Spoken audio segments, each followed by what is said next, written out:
Magandang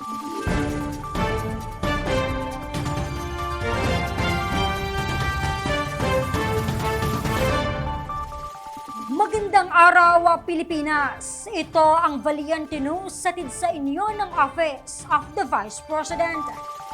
Nakarating na sa Balot Island sa Davao Occidental ang Pagbabago, a Million Learners and Trees campaign na flagship program ni Inday Sara Duterte. Naging kaagapay naman ng OVP Southern Mindanao Satellite Office sa pamamahagi ng school supplies ang mga guro mula sa DepEd Division of Davao Occidental.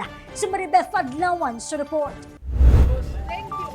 Kinilala ng Office of the Vice President ang di matatawaran na contribution ng kanilang mga naging katuwang upang makarating sa mga Pilipino ang mga programa, serbisyo at proyekto ng gobyerno. Kabilang narito ang Department of Education, Division of Davao Occidental na naging kaagapay ng OVP Southern Mindanao Satellite Office sa programang Pagbabago, a Million Learners and Trees campaign. Matatandaan na noong Setyembre ng nakaraang taon, tumungo ang mga kawani ng OVP SMSO sa Balot Island o ang pinakuling isla sa lalawigan ng Davao Occidental. Tumulong ang mga guro sa pamamahagi ng pagbabago bags na naglalaman ng school supplies, kapote at dental kits. Kwento ni Teacher Irene, hindi niya malilimutan ang mensahe ng magulang ng isa sa mga mag-aaral na nakatanggap ng pagbabago bags. And one of the parents nga nagsabi that it was the first time that a national office dumating at nagbigay ng gano'n na klaseng public service.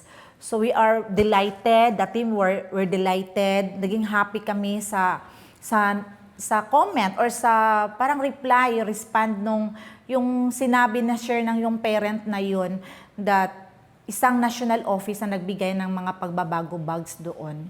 Marami din umano silang napulot na leksyon mula sa mga bata sa isla. Makikita mo sa mukha ng mga bata, pati yung mga parents, kasi may mga parents na naghihintay sa mga anak nila, makikita mo sa mukha nila yung nalipay gid sila na ay Office of the Vice President nga nagdalag bag para sa ilang mga anak. Nakita nila o na-feel nila nga sa kalayo silang lugar, remote area na sila, nakabangka na may padulong dito, but still the team managed to deliver it sa ila mismo, sa kada school mismo. So happy kaayo sila, ma'am. Tumatak din kay Teacher Irene ang malasakit na ipinakita ng OVP para sa mga taong may kapansanan o persons with disability. Marami kasi kaming PWDs. Yung wheelchair na naibigay sa amin, malaking tulong yun. Tapos napakabilis ng proseso kasi, when you just give the documents, binibigay nila kaagad. Saad naman ng mga guro mula sa DepEd Division of Davao Occidental, handa at bukas sila na muling maging katuwang sa inilunsad pang proyekto ng OVP para sa kabataang Pilipino. I want to share our deep gratitude with all the pagbabago bags na gihatag nimo sa among mga learners ug ang wheelchair nga imong gihatag sa among mga PWD. Mula dito sa Davao Occidental, ako si Maribeth Adlawan, lahat para sa Diyos, bayan at pamilyang Pilipino. Valiente News.